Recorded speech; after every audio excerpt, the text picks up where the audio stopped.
everyone.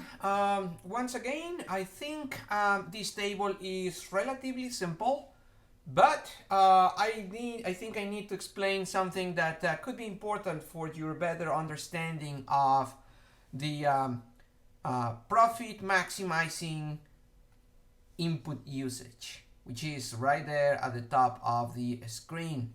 The idea is that managers are supposed to hire, in this case labor, up to a point where the value of the marginal product of labor is equal to the wage rate, which is the unit cost of labor.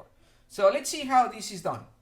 First of all, you have, once again, in the short term or the short run, a variable input, which is going to be labor. And once again, similar to the table before, is increasing by 1.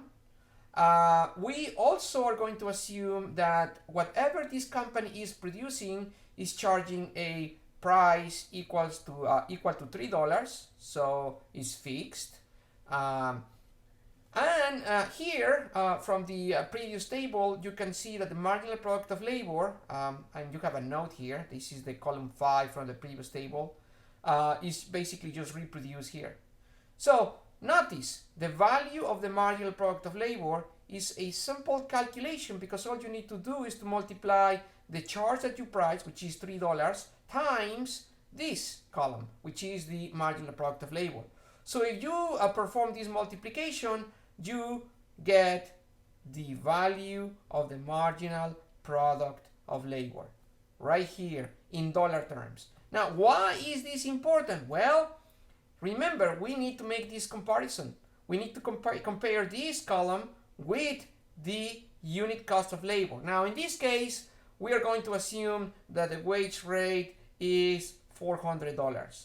This could be, I don't know, let's say $400 per week. So here you are talking about the number of units produced per week, and of course the value of the marginal product of labor on a weekly basis.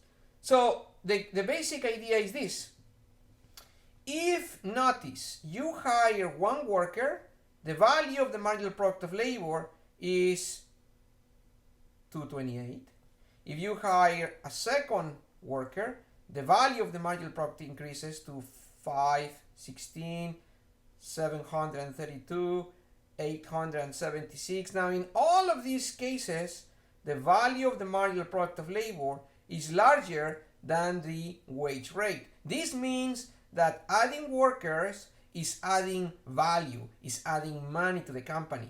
But of course, as you remember, you are going to reach a maximum where the marginal product of labor reaches a maximum and then starts declining. So if you keep going down, you're going to reach this point. This is the last time the value of the marginal product of labor is larger than the value or the cost of the worker. So if you add one more worker, if you add worker number 10, the value, the extra value that you bring into the company is smaller than the extra cost. Therefore, you do not hire worker number 10. You stop at worker number 9. And this is going to satisfy this profit maximizing input usage condition. So just remember, you do not want to bring extra workers if the extra cost, 400, exceeds the extra benefit. You stop one worker before that happens. Okay, a quick explanation. I hope it's useful. Let me know if you have questions.